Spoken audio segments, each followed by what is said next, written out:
Today, we dive into some of the most pressing questions that are facing entrepreneurs and business leaders. Are our First Amendment rights at stake as government tightens its grip on social media regulations? How can businesses continue to thrive and innovate amidst such scrutiny and control? Join us as we explore these controversial topics, unpack the challenges, and uncover strategies for navigating this volatile landscape.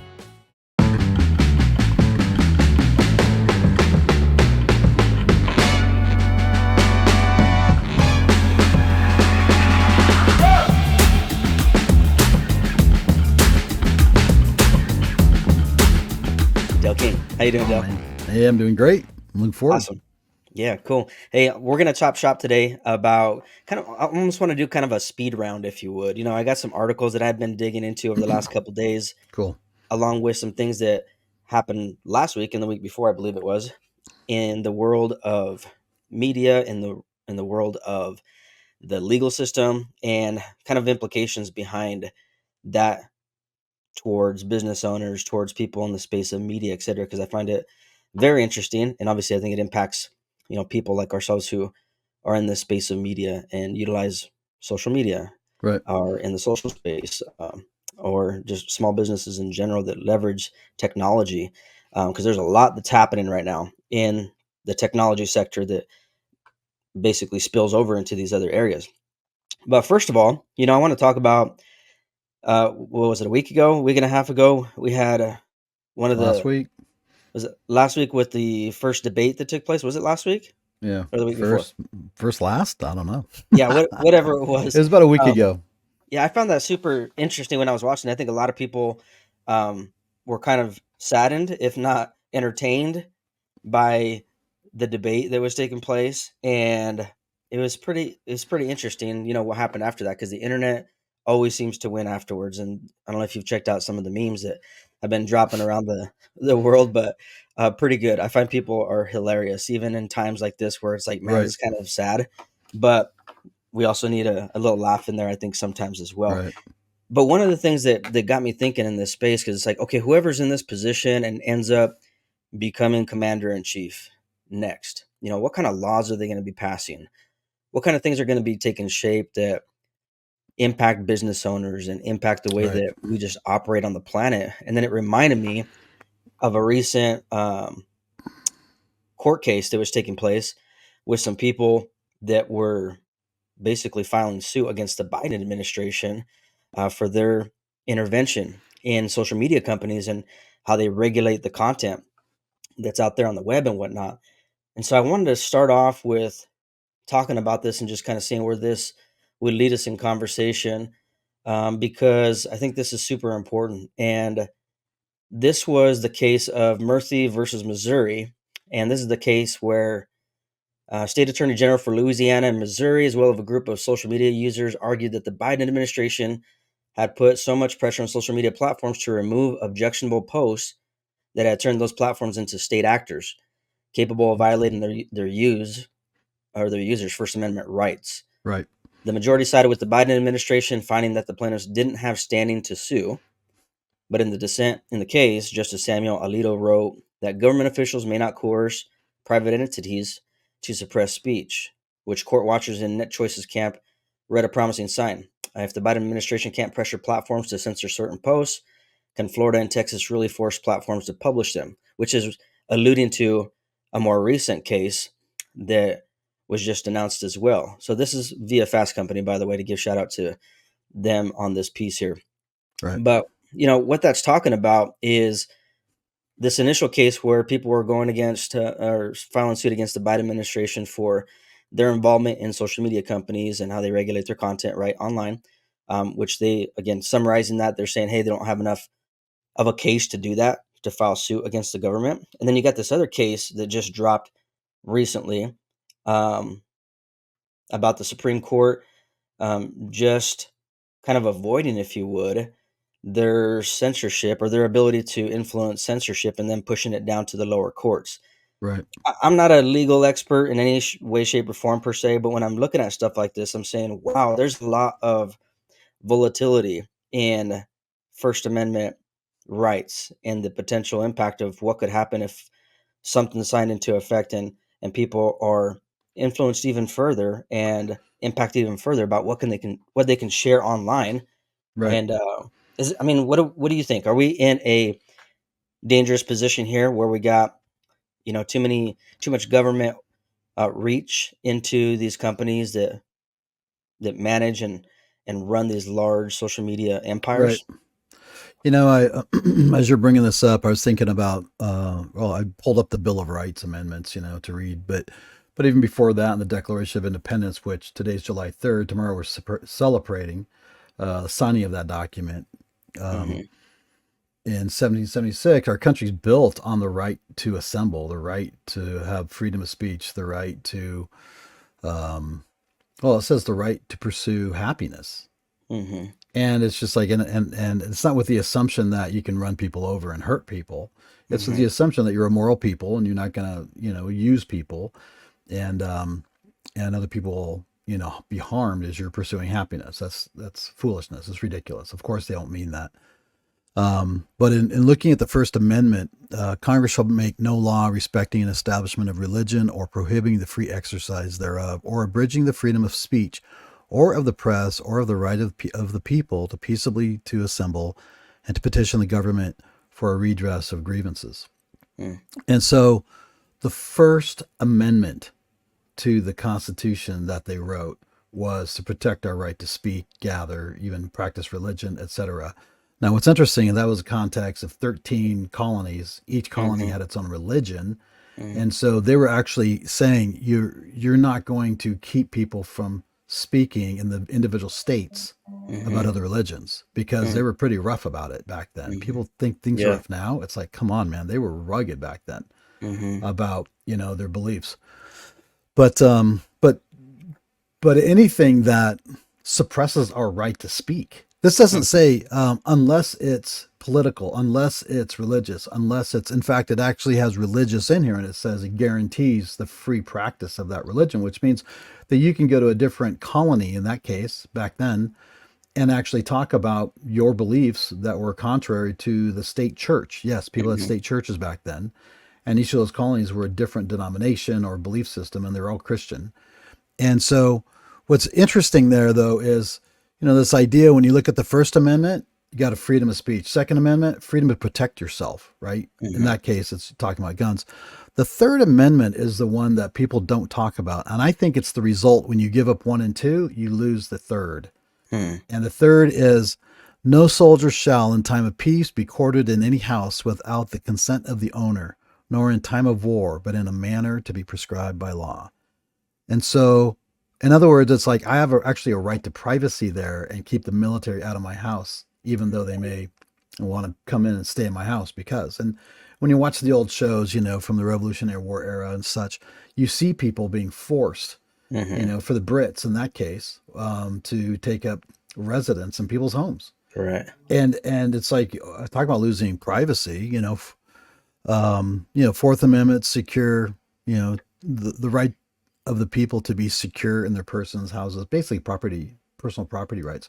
Well, if you step on my freedom to speak online here, how far of a fall is it to go for my property rights? So hold it. You've already done that. You've already imposed on that with taxes and taxation and with the overreach of the federal government, that the federal government was never meant to have a personal relationship with the individual in each individual state. Every state, you're supposed to be a citizen of the state or a sovereign of the state, technically back then, but a Hmm. sovereign of each state, and the state was the buffer between you and the federal government. Well, now it's everybody has a relationship with the IRS and the federal Right. government and so on, and so they're so far we've slipped so far down the slope Hmm. that it's not a big deal for them. I mean, it becomes a big debate. Can they do Yeah. these things to us on speech? Because we've come so far. It's like, well, let's go back to the beginning and see what it was meant. It says, you won't, Congress shall make no law respecting establishment of religion or prohibiting the free exercise thereof or abridging the freedom of speech. Congress shall not do anything. Hmm. And that was in the context of not having this big bureaucracy that's Hmm. out there just beating the crap out of people. Yeah. So the question becomes then, like, because I think people have gotten so used to government oversight in all these different arenas of their livelihood, and so it's like it's almost the norm that you expect. Government would put their hands in this arena as Right. well. for the safety of others, quote unquote, so to Always speak, right? safety, Yeah, right? for the What? safety of others. Yeah, you ever see that movie Night and Day? Mm-mm. And it's the main actor, Tom Cruise, says, if they say it's for your safety, run away.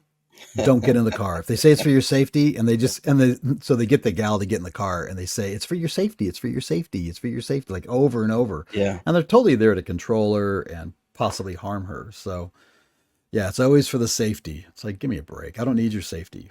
yeah. I Protect mean, protect us from foreign wars. That's it. what I what I thought was kind of interesting in relation to this is, the press secretary for the White House, Karine Jean-Pierre, she had said something in regards to this particular case.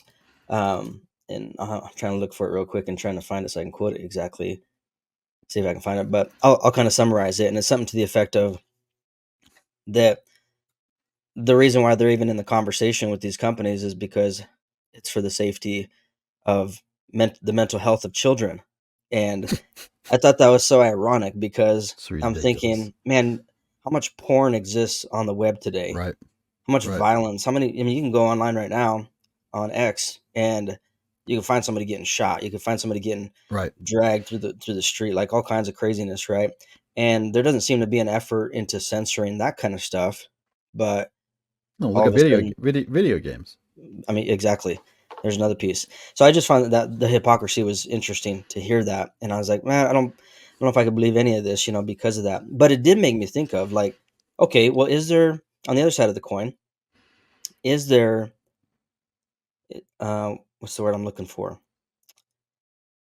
Is there a reason to say why they should have their hands in on something? Because now let's talk about some of the other things that are taking shape right now, which is this surge of AI and what AI is doing to disrupt different Right. areas as well. And so recently, one of the big things that I just heard of was the head of Microsoft.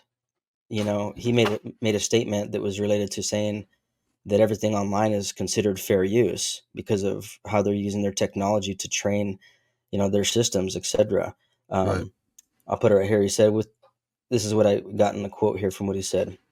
He's the CEO, Microsoft AI CEO, Mustafa Suleiman.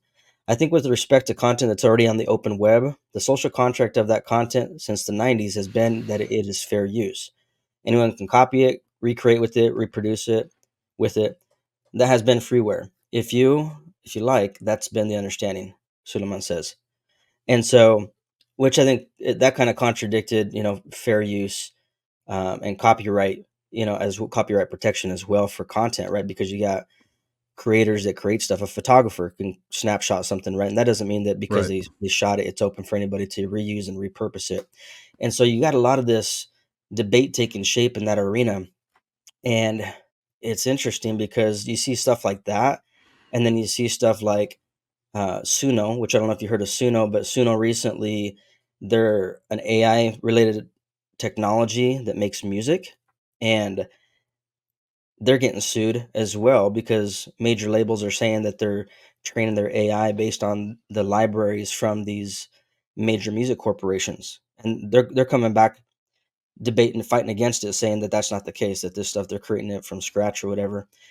But what I'm getting at here is that Mm. you got all this stuff taking shape now that is causing complications with what people can do and can't do with Right. something. Like, when do you have the referee step in? Should the referee be the government, or should it be, another body, another ruling party? Or, I mean, what are your thoughts about that? That's kind of a loaded question, but you see where I'm going with it.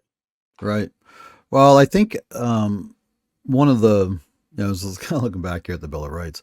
Our fourth right um, is about, you know, having privacy and uh, and really personal property. Hmm. And so when people are creating, it's not theirs. Yeah. Right. Yeah. And so if someone writes a book and invests in that book and spends the money on editing and all the things they have to do and then the distribution and all that, they own that. But Hmm. yet I can go online and I can search Art of the Start as Kawasaki, and I can basically pull up all his, have a AI written business plan, Hmm. based on what Guy Kawasaki would say. And it's Right. like, did he give me permission or the internet or AI permission? And the assumption is like I have a right to it because I can pull it up. But that's an ongoing, that's a strange dynamic in our society today where more and more people, more and more communities Mm. and groups see things that are out there that they can see with their eyes, Yeah. whatever that is, whether it's property or whether it's like real estate property or if it's AI information data, that somehow it's like they have a right to it. And it's like almost like with the erosion of our own personal privacy is the expansion of corporatism in the kind of what do you call that? The eroding of personal rights. And so it's just like, well, if I want to go park my car in your driveway, it's like, it's empty. Why Hmm. can't I park it there? And Mm. I've got Uh-huh. company, I've got friends over, I need the parking space. So why can't I use it? Well, it's Mm. not yours. It's like, what does that matter? I need it and you have it. So I'm going to take Mm. it. And so there's an erosion of that moral fabric that says I actually own this piece of ground. It's not a lot, but I own this driveway and the concrete and I'm responsible for it. You come in here and drip your cars and drip oil and you ruin it. It's like, are you going to take responsibility for it? It's like, well, Yeah. chances are probably not. But Mm. that's a strange example, but it's not really far fetched, unfortunately, because the thinking is the same. Where it's like, well, it's available and I need it. Mm. Yeah, that's interesting. Yeah, it does become pretty slippery, once you start getting into these spaces here. So I don't know what the result's going to be with this particular battle that's ensuing between the technology companies that are launching these creative software and the major companies that have been at stake for some time now, holding these large libraries and catalogs Right. of music. What it seems like, which is interesting, there was another company that launched a similar app before them, before Suno. I'm trying to find out where it was and remember which one it was. Um, Let me see if I could dig it up real quick, real quick. Yeah, I can't remember which company it was. There was another company that launched a similar app and they were getting sued, and they're still, I believe, in the middle of the suit. And then Suno decides to drop their mobile app in the midst of that. Which, you Right. know what that tells me? That tells me that they're pretty confident that where they're heading and what they're doing is going to win out. Right. Otherwise, why would you do that in the midst of this other larger suit that's taking shape that's going to impact you as well? And I don't know if you read it the same way too, because when I hear that taking shape, I'm like, oh, like you see a firefight taking shape and it's with another company that's operating in the same lane as you. Right. What makes you think that you're not going to get shots taken at you as well? Sure. But it sounds like they're pretty confident that they're going to be okay. What do you think? Yeah, it sounds like they're falling in line with the trend that they're watching. I mean, their lawyers are going to tell them what to do, or at least hopefully not tell them what to do, but actually give them the risk analysis, right? And Udio. so, That was the yeah, name of the other one. Udio. so it sounds like they've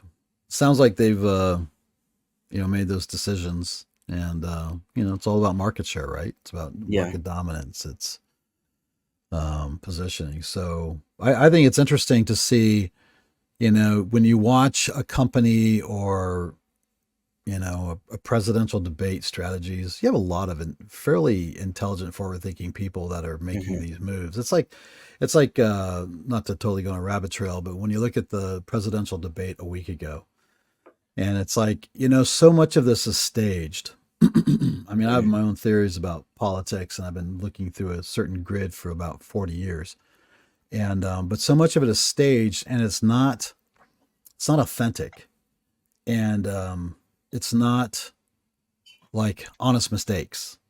It's like calculated strategies and tactics. That's what we're watching is calculated strategies and tactics. What's interesting is like 4 years ago, isn't that when we had all the BLM and the the riots in the cities and stuff? Huh? Yeah, it What wasn't that happened to be long ago. election year? What Hmm. happened the following year? Nothing. Right.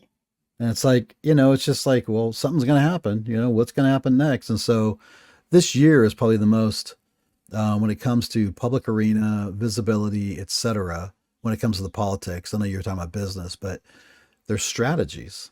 Hmm. And and people are paid a lot of money to weigh in and give strategies, and they're Hmm. not these companies and politicians don't get to where they are accidentally.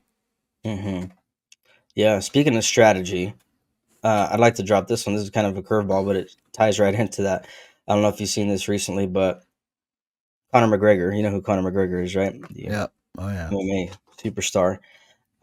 He recently joined what's dubbed as Hitman World of Assassination. So, gaming company named GamesBeat are bringing him in on this new game that's being launched, and it's being promoted for people to be able to play this particular mission because in this game, you got different missions that people take on, and the Notorious himself, Conor McGregor, is one of the characters in this storyline where people can actually go after this character and put a hit out on this target, right? So they're like, I So don't he's know, the hit. he's the He's hit. Yeah, you got like James. People are James Bond, and they can go out and put a hit okay. on this guy. Which when I seen that, I'm like, this guy recently just canceled his fight that was scheduled, right? I think he broke a pinky toe or something like that in Right. training, and so they pulled the fight. But I look at stuff like this dropping, I'm like, well, the guy doesn't necessarily have to fight. Like he's taken advantage of opportunities Right. and has used his notoriety to go out and be able to captivate deals like what he's doing with this. I mean, he's got a liquor line, right? He's got other businesses that he's established, etc. Like, man, what a powerful testament to somebody building a brand and leveraging it to its maximum capacity. Because like he didn't even skip a beat after that fight got Right. canceled. Like I said, he didn't Right. necessarily have to. This thing just recently dropped, so it was already in the works. Right. Um, but I thought it was really interesting to hear this taking shape because you see guys like him that are really good at leveraging their brand Right. and doing something phenomenal with it, right? Right. You don't always see that taking shape with people in the sports arena, right? The sports arena is notorious for some people, making their fortunes there, and then that's it. Many of them even lose it in Right. uh, in other arenas. But I thought that was pretty interesting because that is a stark contrast to another brand that doesn't seem to keep reinventing itself, right? It actually kind of held on to its former way of doing things, and as a result, ended up tanking, and that's Redbox, right? And Right. recently, Redbox owners filed bankruptcy. Um, Mm, yeah. recently, Chapter 11 filing because they just are in the hole so deep, right? And they claimed what 970 million in debt in their Chapter 11 filing. So this company was acquired by Chicken Soup for the Soul Entertainment, right? That's the company that Okay. ended up picking this deal up and lost big time on it, right? They picked it up, I want to say, for, see if I can find it here. Um, yeah, they bought it 325 million to acquire the DVD rental chain from Apollo Global Management in 22. But since then they've been sued by CVS, Sheets, NBC Universal, list goes on. Different vendors, they got unpaid royalties that they're going after. Employees are owed like $3.5 million in unpaid wages, and Wow. 2.25 million in health and welfare benefits that they've been able to make payroll on since June. And so you see the demise of this like once perceived giant of a Right. company, right? And I mean, they're not exactly in the same lane, but what I look at is I see, I give that Conor McGregor example because I've seen one where it's like continuing to reinvent themselves, continuing to find an opportunity and jumping at that opportunity and leveraging what they've built in the past to just adapt with Right. where things are going versus a company like Redbox. What are your thoughts?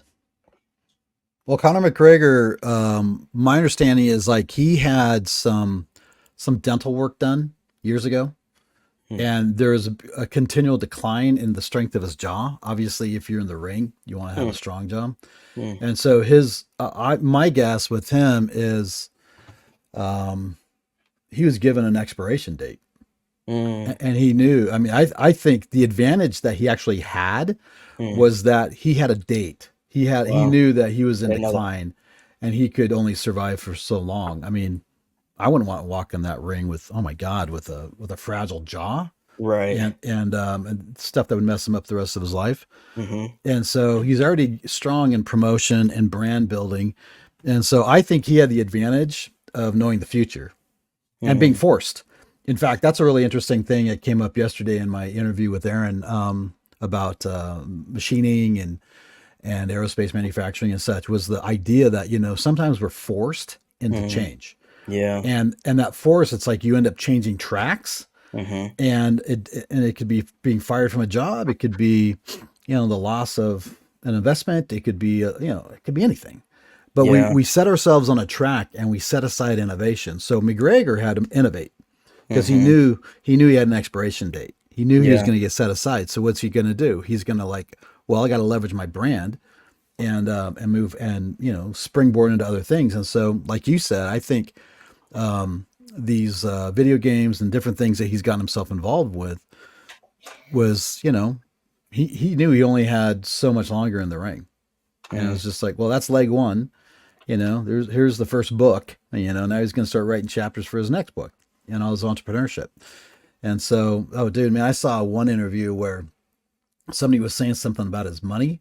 Mm. And did you like you made money here and you made all this, and they're like talking about how much he made, and he's like, you're telling me what I made? You Mhm. think you know my? Oh man, he was pissed. And it was just like, that's my personal affairs. Yeah. That's my business, not yours. And you're Mhm. asking me in this this opportunity in public. And Mhm. so, but anyways, and then when it comes to this other company, Redbox was a disruptor, really a Mm. huge disruptor, Right.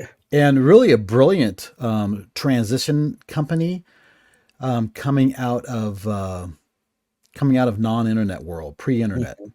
Right. And then all of a sudden, we didn't have movies on demand yet, and so I could go and instead of going to Blockbusters, I could just stop on the sidewalk before I get into Blockbusters and get a red box, Mhm. without the hassle of walking to the store and having a million choices and all that. It's like I just need one movie. I don't need 400,000 to look at, you know. Mhm.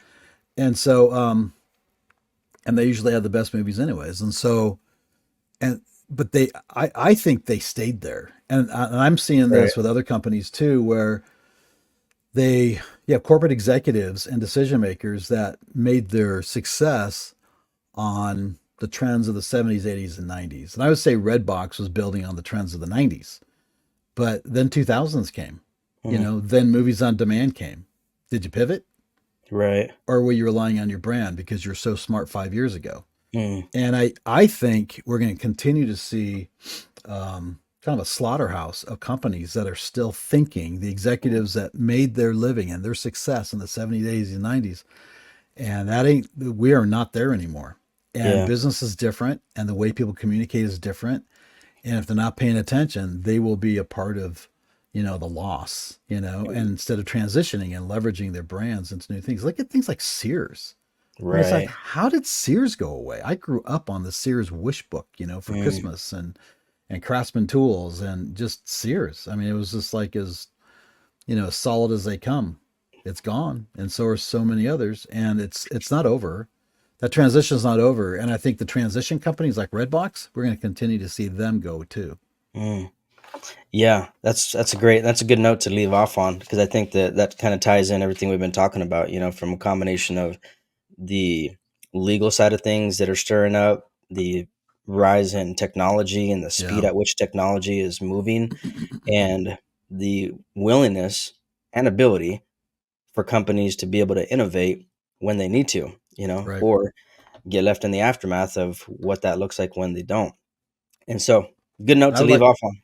Well, I want to add one more thing to it, and the expectations of the consumer, the user, Mm. the client partners, their expectations of services and how they're delivered. Um, it's a different animal now. Yeah, no, that's a good point. Yeah, the expectations of who you're serving and whether or not you can deliver on that, Right. especially with everything that's accessible in these days. So we'll continue that discussion for another round. Look But forward. Dale, I want to thank you so much for joining me here on Behind the Business on the Boise Beat. Gordie Tamayo signing off. Until next time.